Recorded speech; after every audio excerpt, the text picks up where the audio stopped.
thanking President Vladimir Putin for the excellent arrangements and the warm hospitality. Excellencies, we face the paradox that even as forces of change have advanced, some long-standing issues have only become more complex. On the one hand, there is the steady diversification of production and consumption. Nations that attained independence from colonialism have accelerated their development and socio-economic progress. New capabilities emerged, facilitating the harnessing of more talent.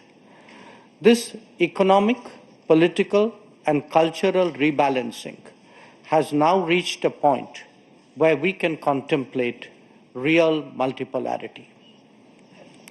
The BRICS itself is a statement of how profoundly the old order is changing.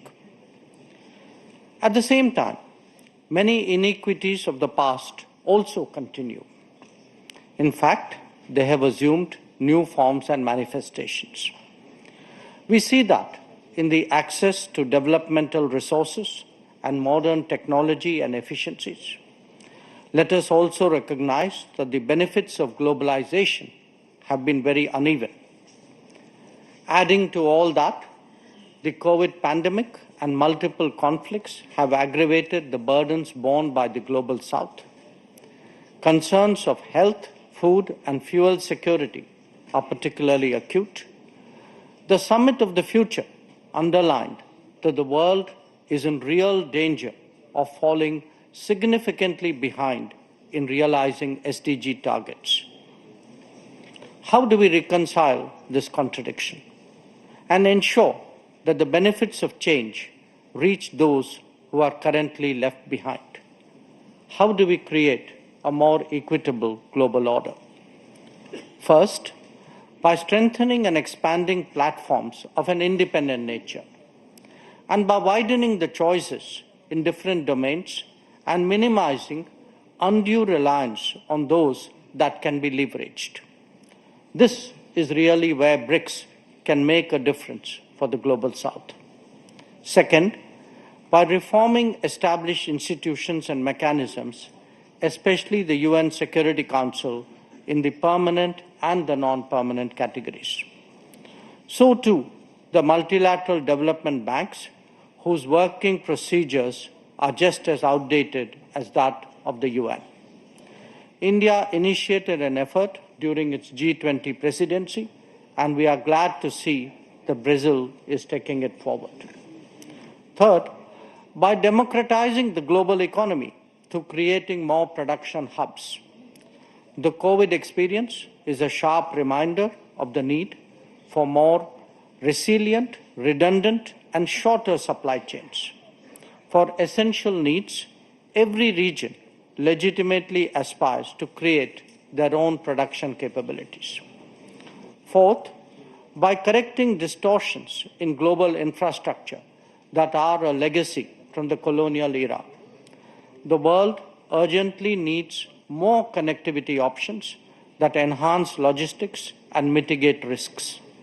This must be a collective endeavor for common good with utmost respect for territorial integrity and sovereignty.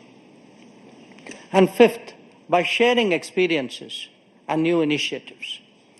India's digital public infrastructure, its unified payment interface, the Gati Shakti infrastructure all hold a larger relevance. The International Solar Alliance, the Coalition for Disaster Resilient Infrastructure, the Global Biofuel Alliance, Mission Life, and the International Big Cat Alliance are similarly initiatives of common interest.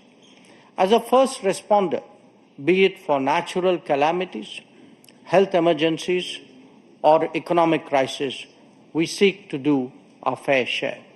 Excellencies, addressing conflicts and tensions effectively is a particular need of the day. Prime Minister Modi has emphasized that this is not an era of war.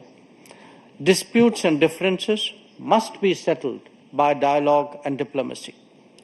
Agreements, once reached, must be scrupulously respected. International law should be adhered to without exception, and there should be zero tolerance for terrorism. Excellencies, the situation in the Middle East, West Asia for us, is an understandable concern. There is a widespread anxiety that the conflict would spread further in the region. Maritime trade has also been deeply affected. The human and material consequences of further escalation are truly serious. Any approach has to be fair and durable, leading to a two-state solution. Excellencies, we meet in difficult circumstances. The world must be prepared to think afresh on long-standing challenges. Our gathering is a message that we are indeed prepared to do so. I thank you for your attention. Большое спасибо. Индия демонстрирует уникальные темпы роста.